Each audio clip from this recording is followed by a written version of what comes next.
Hi, my name's Anna Baker Haynes. I'm 20 years old and I'm from the Bay Area, California. I'm currently a junior studying politics at the New School in New York City. I am registered to vote and extremely excited to do so. My name is Natalie. I'm 57 years old. I'm a design professional. I live in New York City, and I believe this election is critical because our democracy is on the line. I am from Jersey City, New Jersey. And this election is important to me because I believe it is a pivotal moment in our American society where we need to choose a side. Hi, my name is Deja Dominguez. I am 18 years old and I currently reside in Miami, Florida. And this election is important to me because one, it's my first election that I've ever been a part of. And this is also a very important election because I feel like it's going to cause a huge shift in our culture and how the country runs. Hi, I'm Catalina, I'm 22, and I'm from Connecticut. I'm voting because due to voter suppression, not everyone has the right to vote, and so I'm especially voting for those that can't. Hey everybody, my name is Calvin Ryerson. I'm 19, I'm a film student at the New School in New York. I use he, him, his pronouns.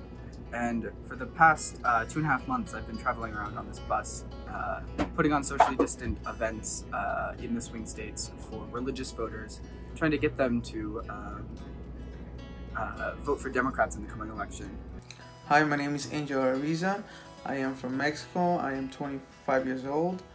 I immigrated to this country when I was 9 with my mom and brother. Hello, my name is Carlos and I am a 60-year-old. I am a Westchester University student.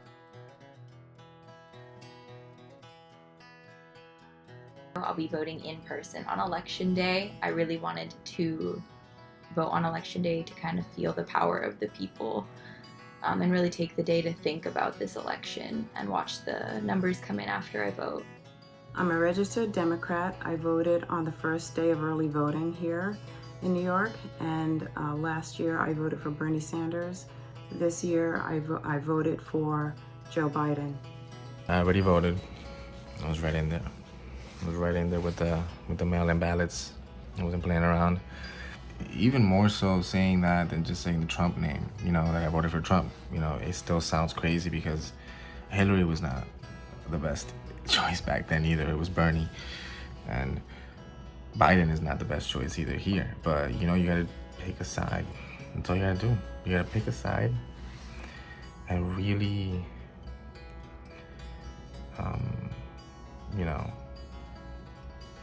push yourself to vote right. I'm voting for Joe Biden. While he's not the candidate I had hoped for, he has the potential to beat Donald Trump. By voting for Joe Biden, I'm voting against racism, I'm voting against sexism, and I'm voting for equal rights. I have voted already. I voted through an absentee ballot because I am originally from Dallas, Texas, so I registered with Texas. I didn't vote in this last election. This is my first time voting, and I voted for Biden, of course. I voted for Joe Biden. I am a DACA recipient, so that means I can't vote. But if I had the opportunity to vote, I would definitely vote for Joe Biden. Due to the fact that his opponent, Donald Trump, wants to remove the program DACA, and that affects me and my family, in this case my brother, because he's also a DACA recipient.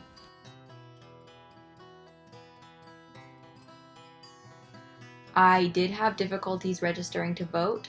I was previously registered to vote in California, and the policies for changing your registration can be complicated. In New York, for example, if you're going to register online, they ask you to submit information about a New York State driver's license or photo ID. I do not have that and did not have time to get one. And they don't make it very public knowledge that you're able to just go in person with your social security number, that you don't need a photo ID, but you do if you're going to register online. So it definitely made the job of registering to vote more complicated than I would like it to be for folks. So the voting process was a fairly easy one for me. The line did wrap around 3 sides of a city block, but the wait time for me to get in was only an hour and a half. It should be a little more different. I think it should be safer. I think it should be, almost online, if you would. But I would never have said that I had a problem with any election. I haven't encountered any difficulties with voting besides with absentee voting. It just takes a longer time. And so that's the only part that's really just like tripping me out. Nothing else has happened.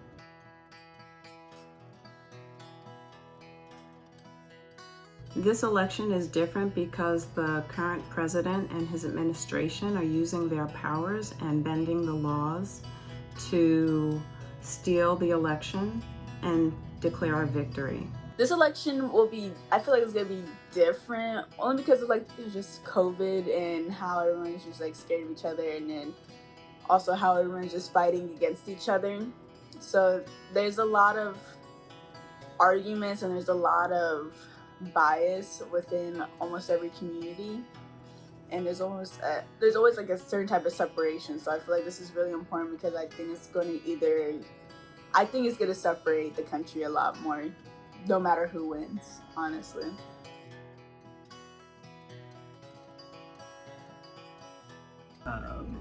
Right now it's Friday, October 30th. So in a couple days, this bus is going to be parked outside of the White House on election night, and I am already anxious about it. I'm anticipating that anxiety. I've thrown my life into stopping this man from getting reelected. So we'll see what happens, but I think that we will see the outcome that we're looking for. I am not really anxious about the election because, like I said earlier, I feel like we can adapt.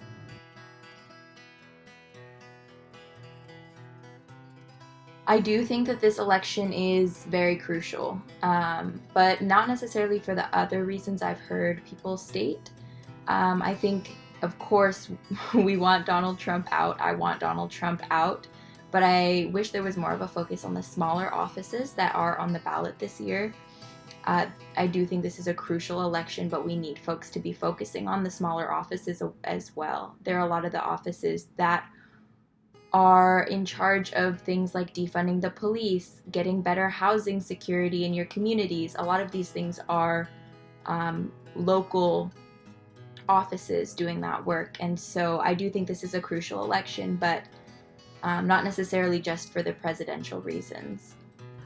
I believe that this election is crucial because we're facing the erosion of a number of laws that protects the rights of citizens, namely abortion rights, voting rights, and LGBTQ rights.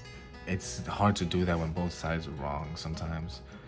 But I think that we need to act now, because if we don't do anything this election, all the problems that we're having are not going to get any better. And I think if we don't do something now, and in 4 years, it might be too late for so many of these important issues that we can still solve today.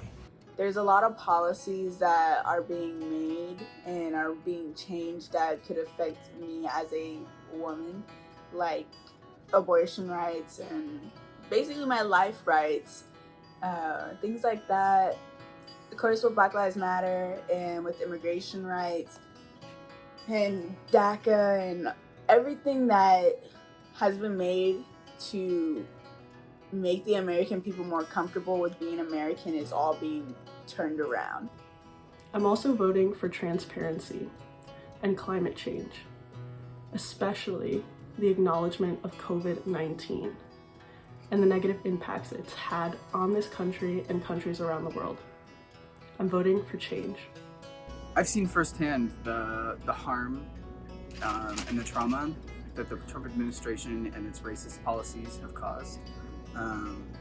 This country is more divided and is less loving than we've seen in a long, long time. And Vote Common Good, this organization that I'm working for, is interested in bringing love back into politics, which I think is a message that I'm interested in. Right now, it looks like it's just a short-term goal of getting Trump out of office, but we know that there's still so much work to be done. This country needs to have a racial reckoning. This country needs to have a complete social reorder. We need to have a honest conversation about our economic system. And I truly believe that that will not happen if Donald Trump gets elected for another 4 years. It matters a lot. Again, I'm married. My wife is a U.S. citizen, so I can't imagine me going back to Mexico. I have all my friends here. I see myself being here. I'm soon going to start college, and I think it's gonna affect me a lot in my family.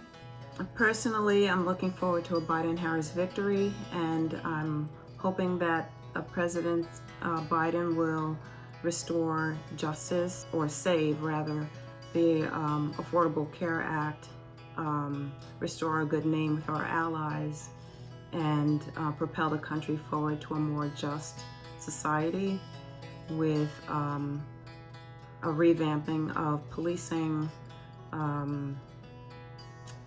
voting, saving voting rights, saving abortion rights, and basically the rights of citizens for a just and equal society. Again, and I truly believe that even though Biden was not my favorite candidate during the primary, I believe that he will be able to rectify some of the harm and the trauma that this administration has caused. I believe I can see a lot of protesting, very divided in this country, blacks against whites, and a lot of issues going on in the streets. So hopefully we can choose somebody who can take care of this kind of situation. I hope so much will change after this election. For one thing, I hope that this election will not just be the end of folks' activism. I hope that people will continue to be engaged in politics, even if Donald Trump is voted out. Joe Biden is by no means a perfect candidate, and we need people holding our elected officers and officials accountable. So I hope what will change after this election is that we won't need an election for folks to be engaged in the U.S. I hope that we continue to see people fighting for better social policies, better support for our community members, defunding the police. I hope that these arguments and activism do not just end at the end of this election. I really hope for continued engagement from folks.